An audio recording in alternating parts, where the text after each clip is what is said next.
केंद्रीय कृषि एवं किसान कल्याण मंत्री अर्जुन मुंडा, केंद्रीय पशुपालन डेयरी मत्स्य पालन मंत्री पुरुषोत्तम रूपाला, नेशनल डेयरी डेवलपमेंट के वर्तमान अध्यक्ष मिनेश सिसा हैं, नेशनल डेयरी रिसर्च इंस्टीट्यूट के अध्यक्ष मनमोहन सिंह चौहान हैं, राजस्थान कृषि मंत्री किरोड़ी लाल मीणा, पशुपालन एवं डेयरी पशुपालन कैबिनेट मंत्री जोराराम कुमावत हैं, पशुपालन और डेयरी गोपालन कैबिनेट मंत्री जोराराम कुमावत, पशुपालन और डेयरी गोपालन राज्य मंत्री जवाहर सिंह मेहडम।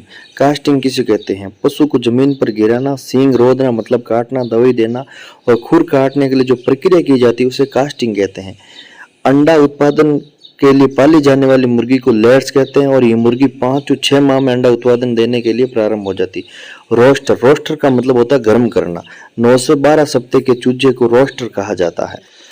बुल, बुल का मतलब सांड, अंग्रेजी में बुल का मतलब सांड होता है और बुल्क बांध्याकृत नर पशु को बुल कहते हैं, अर्थात कृषि में काम लेने के लिए वो बुल जो प्रजनन क्षमता में काम नहीं लिया जाता है उसे बुल कहा जाता है। गौर मैनेजमेंट, मुर्गी के चूजे को 8 सप्ताह से उत्पादन आयु तक पालन पोषण को ग्रोअर मैनेजमेंट कहते हैं, यानी मुर्गी के जो छोटे बच्चों को 8 सप्ताह तक पाला जाता है उसे ग्रोअर मैनेजमेंट कहते हैं।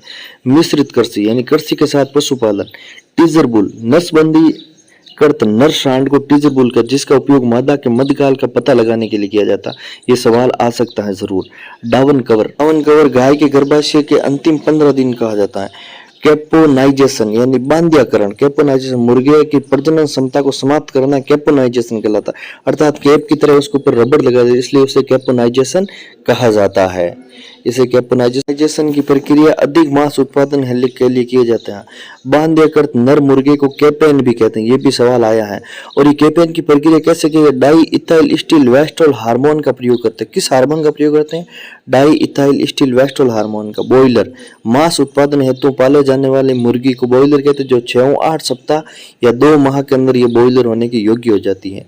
स्टिपिंग अप, ब्याने वाले मादा पशु को ब्याने से कुछ दिन पूर्व खिलाना पिलाना स्टिपिंग अप कहते हैं। क्लिंग, बीमार पशु को स्वस्थ पशु से चुनकर अलग रखना क्लिंग। डॉकिंग, भेड़ व अन्य पशुओं की पूंछ काटने की क्रिया डॉकिंग कहलाती है। इसकी उम्र 1 और 2 सप्ताह होती है, यानी साधु 14 सप्ताह के अंदर उसकी भेड़ की पूंछ जन्म के बाद काट दी जाती। ग्रिड, मुर्गियों के पाचन क्षमता ठीक बनाए रखने के लिए छोटे छोटे टुकड़े पत्रों को पक्षियों को खिलाया जाता है, यानी पाचन शक्ति को सही करने के लिए मुर्गियों के जो टुकड़े खिलाए जाते हैं उन्हें ग्रिड कहते हैं। कैथीटर, पशुओं के पेशाब बाहर निकालने के यंत्र को कैथीटर कहते हैं। ग्रूमिंग, पशुओं के बाल त्वचा को ब्रश से साफ करना ग्रूमिंग कहते हैं।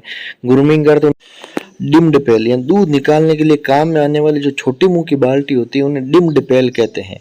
ब्रूडी हैन, 72 सप्ताह बाद मुर्गी अंडा देना बंद कर देते हैं, ब्रूडी हैन कहते हैं। अंग्रेजी के अंदर ये वाक्य है, मतलब खराब किसी चीज कहते ब्रूडी हैन कहा जाता है, और ब्रूडी हैन का मतलब खराब, यानी वो मुर्गी फिर किसी काम की नहीं अंडा उत्पादन के लिए, इसलिए उसे ब्रूडी हैन कहते हैं। डिसबर्डिंग, पशुओं के सींग को हटाना, अतः इसे डी हॉर्निंग भी कहते हैं। सर्वोत्तम विधि कास्टिंग छड़ के द्वारा की जाती। चयन, किसी पशुओं के झुंड से अपने उद्देश्य के अनुसार पशु को चुनना चयन कहलाता है। इसके विपरीत अगर पशुओं को उस झुंड से बाहर निकालना निष्कर्षण कहा जाता है। फलसिंग, मादा भेड़ को ब्याने से पूर्व दिया जाने वाला अतिरिक्त आहार को फलसिंग कहते हैं। कैनाबोलिज्म, मुर्गियों को एक से दूसरे पशु को चोंच मारकर घायल करने कैनाबोलिज्म कहते हैं। डीवर्मिंग, मुर्गियों को इनके पेट व आंतों में पाए जाने वाले कृमि से मुक्त करना डीवर्मिंग कहते हैं। इसके लिए नीला तोता का प्रयोग किया जाता है। डीबिकिंग, मुर्गियों की चोंच काटने की प्रक्रिया डीबिकिंग कहलाता है। आयु 1 माह के अंदर काटी जाती है। निचली चोंच का 1/8 भाग काटा जाता है, ऊपर का 1/4 भाग काटा जाता है, जिन्हें डीबिकिंग कहते हैं। अंडाशय अपनयन, मादा में अंडाशय ग्रंथि को निकालना अंडाशय अपने और मादा के गर्भाशय को निकालना शेपिंग कहते हैं। निष्क्रमण, चारे की कमी होने पर भेड़ को एक स्थान से दूसरे स्थान पर ले जाना निष्क्रमण कहलाता है। मुर्गे की अंड ग्रंथियों को निकालना या निष्क्रिय करने को कैपोनाइजेशन कहते हैं। बच्चे देने की क्रिया को कोल्विंग या पास्चुरेशन कहते हैं। रेट के अंदर सवाल आ चुका है। वेलोविंग, पानी के तालाब या कीचड़ में भैंस का तैरना वेलोविंग कहलाता है। गोदना द्वारा चिन्ह करने के लिए पशु के कौन से अंग का काम लिया जाता है? कान। सकलिंग, माँ के साथ बछड़े को पालना सकलिंग कहलाता है। विगलिंग, माँ से अलग बछड़े को पालना विगलिंग।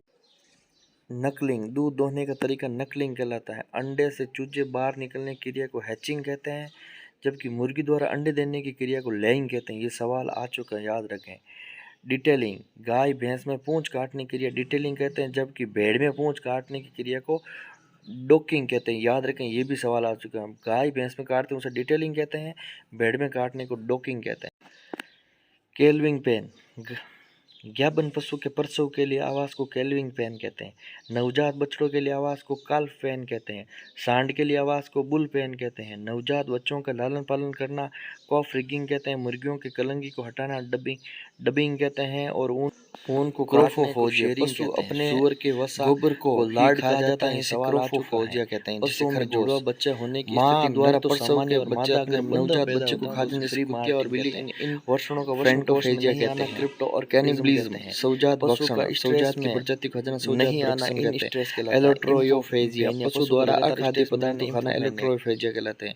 पशु द्वारा मिट्टी को खा जाना जियोफेजिया कहलाते हैं। पशु द्वारा हड्डी को खाना या चाटना ऑस्ट्रियोफेजिया कहलाते हैं।